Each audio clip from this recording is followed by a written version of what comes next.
मनुस्मृति वो अपने घरों में लागू करें, अपनी बहन बेटियों पर लागू करें, अपने परिवार में लागू करें। मनुस्मृति जब लागू थी तो महिलाओं को इस देश में पढ़ने का अधिकार नहीं था, एजुकेशन उनसे बहुत दूर थी, सारे अधिकार छीने हुए थे। बाबा साहब आए, हिंदू कोड बिल बनाया और महिला जाति को सारे अधिकार दिए। आज महिला जाति हर चीज में, चाहे वो ब्राह्मण की महिला है, ठाकुर की महिला है, राजपूत की महिला है, ओबीसी, एससी, एसटी, माइनॉरिटी है, क्रिश्चियन है, किसी भी धर्म की महिला है, वो जज बन सकती है, किसी भी डिपार्टमेंट में जा सकती है। मतलब प्रधानमंत्री भी बनी है महिला है, मुख्यमंत्री बनी हुई है। सवाल ये है कि ये मनुस्मृति इनको इतना प्यार है तो अपने घरों में जो इनकी महिलाएं हैं उनको लागू कराएं, और जो मनुस्मृति के रूल है, जो मार्शल लॉ थे महिलाओं के ऊपर, अपने घरों में लागू कराएं।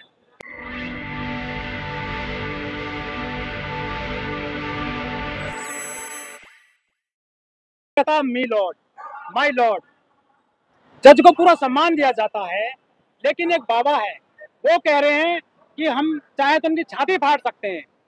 सीजेआई के लिए जो शब्द यूज किए गए हैं भगवाधारी बाबा के द्वारा, जहां पढ़ा लिखा इंसान भी उनको माय लॉर्ड, मी लॉर्ड कहते हैं, और उनके बयानों किस तरह देखते हैं आप? देखिए, ये जो बाबा है, ये बाबा ब्रह्मा के मुंह से पैदा हुआ है, और जो आदमी ब्रह्मा के मुंह से पैदा हुआ है दुनिया में पहला शख्स है जो ये ब्रह्मा के मुंह से पैदा हुआ है।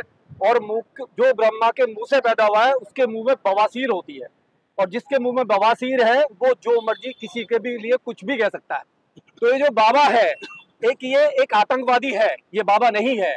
ये बाबा वो है कि एक देश के सबसे बड़े सर्वोच्च अधिकारी को, जो सुप्रीम कोर्ट के चीफ जज है और पूरी दुनिया में नंबर 1 है, एजुकेटेड है, उनसे पढ़ा लिखा पूरी दुनिया में कोई सीजीआई है ही नहीं, और उसके लिए वो कहते हैं कि उनकी छाती फाड़ देना चाहिए, उनको मार देना चाहिए।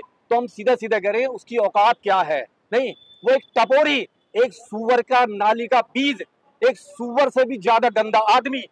देखिए, सूअर की पहचान है, सूअर को अगर बाहर निकालोगे तो वापस वो गंदे नाली में जाएगा। और यही वो बाबा है अनिरुद्धाचार्य, जो राम तिवारी कहता अपने आप को। ये वो गंदी नाली का कीड़ा है, ये जितना भी बाहर निकालोगे ये उसमें ही जाएगा, क्योंकि इसका पैदा होने का रास्ता सीधा नहीं है।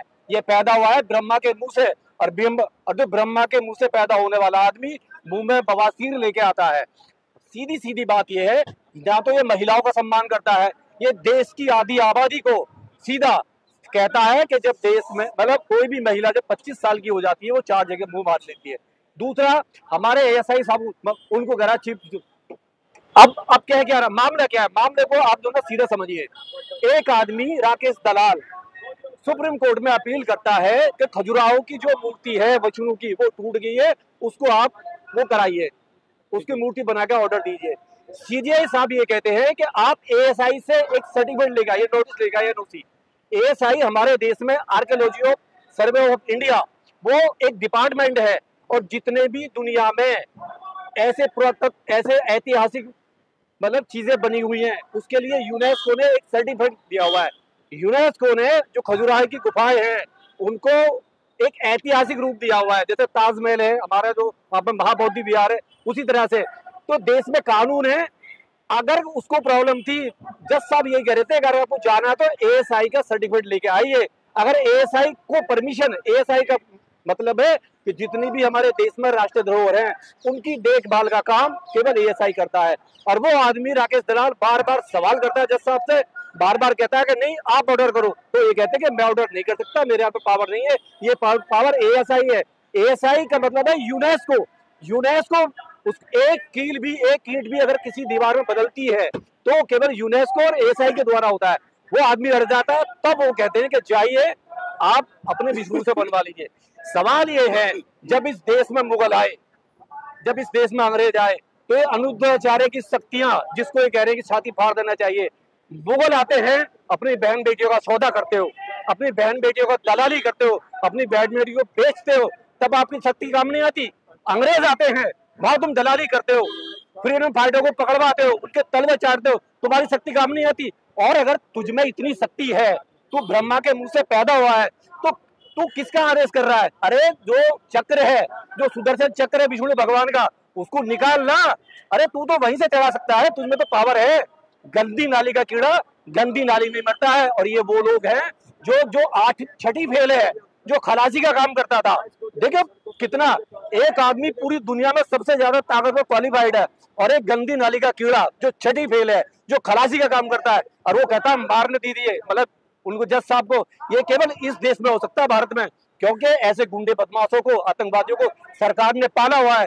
हम उसकी घोर निंदा करते हैं, राष्ट्रपति से अपील करते हैं, सुप्रीम कोर्ट से अपील करते हैं कि इस पे स्वायत्त संज्ञान लेते हुए इसे फांसी की सजा दी जाए। लेकिन इनको इतनी ताकत कहाँ से मिल रही है बोलने की? ताकत माहौल है।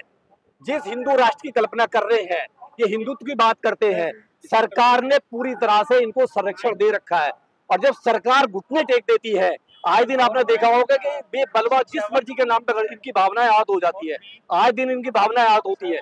और आज का मतलब है कि सीधा हमला करते हैं मानवता पे, कभी नारी का सम्मान नहीं करते, कभी SC/ST का सम्मान नहीं करते। और इसी ने अगस्त 2025 में इसी ने कहा था कि गीदड़ के पेट से शेर पैदा नहीं हो सकता, दलित जो वो शूद्र है उसके पेट से कभी विद्वान पैदा नहीं हो सकता।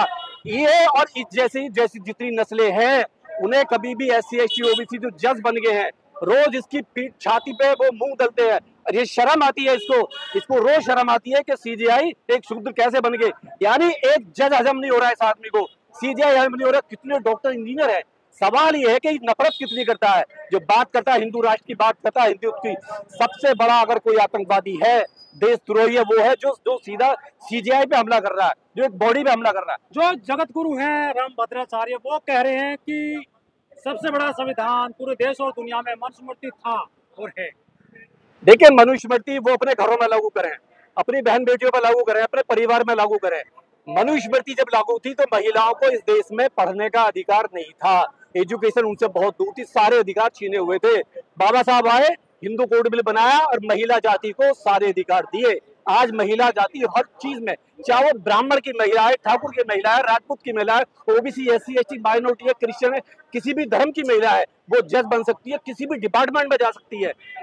मतलब प्रधानमंत्री भी बनी है महिला है, मुख्यमंत्री बनी हुई है। सवाल ये है कि ये मनुस्मृति इनको इतना प्यार है तो अपने घरों में जो इनकी महिलाएं हैं उनको लागू कराएं, और जो मनुस्मृति के रूल है, जो मार्शल लॉ थे महिलाओं के ऊपर, अपने घरों में लागू कराएं। कह रहे हैं बाबा साहब ने नहीं लिखा संविधान, 100 लोगों ने लिखा था। मैंने कहा नहीं, मुंह में बवासीर है। जो ब्रह्मा के मुंह से पैदा हुआ है उसके मुंह में बवासीर है, और बवासीर वाला कुछ भी कह सकता है उसे, क्योंकि बवासीर से होता क्या, इन्फेक्शन है, जो मर्जी। लेकिन वो ये भी कह रहे हैं कि संस्कृत का ज्ञान नहीं था बाबा साहब को, और आप कहते हो कि 32 डिग्री 9 भाषाओं का ज्ञान था उनको। बाबा साहब को संस्कृत का ज्ञान था। बाबा साहब ने विदेश में मतलब जाके संस्कृति पढ़ी, इंडिया में तो उनको पढ़ने नहीं दिया। बाबा साहब जब बाहर गए तो बाहर जाके विदेश में बाबा साहब ने संस्कृत पढ़ी और उनको अच्छा खासा संस्कृत का ज्ञान था। ये उनको ज्ञान नहीं है कि बाबा साहब को नहीं था। बाबा साहब इतनी 32 डिग्रियां लेने के बाद में उनको सारा कुछ मालूम था बाबा साहब को। इनको पेट में दर्द केवल ये है कि हमारे संविधान में जो बाबा साहब ने राइट दिए, और जो हमारे अभी जो गवई साहब बने हैं, जो एक बौद्धिस्ट परिवार से आते हैं, वो तो दलित भी नहीं है, वो तो बौद्धिस्ट परिवार से, और एक बौद्ध भी इनको हजम नहीं हो पा रहा है। तो ये आतंकवादी लोग हैं। ये बाबा इन्होंने एक मतलब धर्म के नाम पे चोला पहन रखा है, और सरकार कहीं ना कहीं इनको बचा रही है। नहीं तो अगर किसी और देश में होता ये बाबा और CGI पे हमला करता तो अब तक तो इसको फांसी की सजा देती गवर्नमेंट। तो इनको ऐसी ताकत कहाँ से मिल रही है? तो फिर दूसरा है, बाबा साहब को और संविधान को निशाना क्यों बनाते हैं?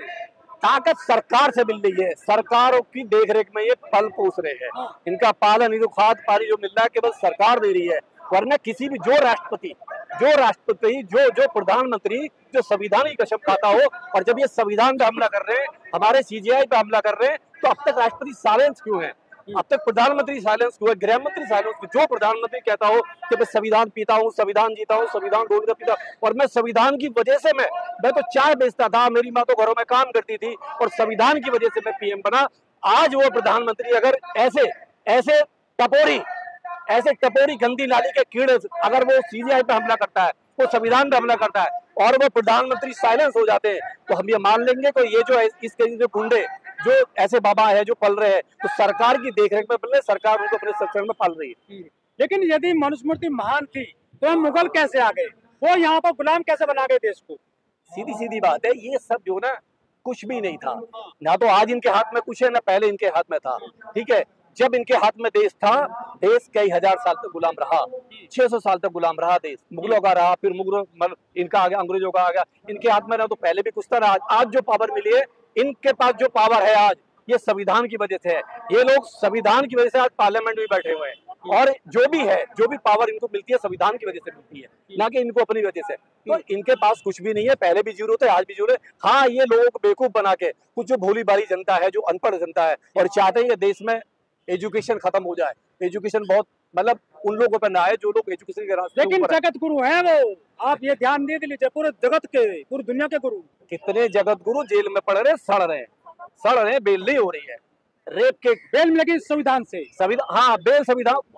वहां जब संविधान की ताकत ये होती है, बाबा साहब के संविधान की वजह से यही अपराधी जैसे कितने अपराधी वहां पे हाथ जोड़ खड़े होते हैं और भीख मांगते हैं रहम की। इन्हीं जज साहब से रहम की भीख मांगते हैं, जिन जज साहब को ये गाली दे रहे हैं। लेकिन आस्था भड़का दी गवाई साहब ने, इनकी कह दिया कि कुछ काम हमने भगवान से करवाइए।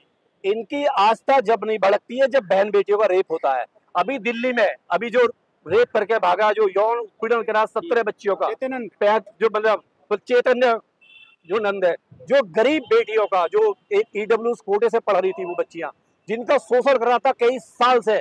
अभी हम देख रहे हैं कि 2 दिन से किसी की भावना ही नहीं भड़की है, चाहे वो शिवसेना हो, बजरंग दल हो, हिंदू युवा वाहिनी हो, ब्राह्मण सभा मतलब महासभा हो, हिंदू महासभा हो, और जितने भी तमाम ये मतलब गौरक्षक दल है, हिंदू के मतलब हिंदुओं का रक्षक दल है, एक की भी भावना अभी तक नहीं भड़की है कि वो हरामखोर बाबा, वो हरामखोर स्वामी वहां पर रोज उनको शोषण कर रहा था।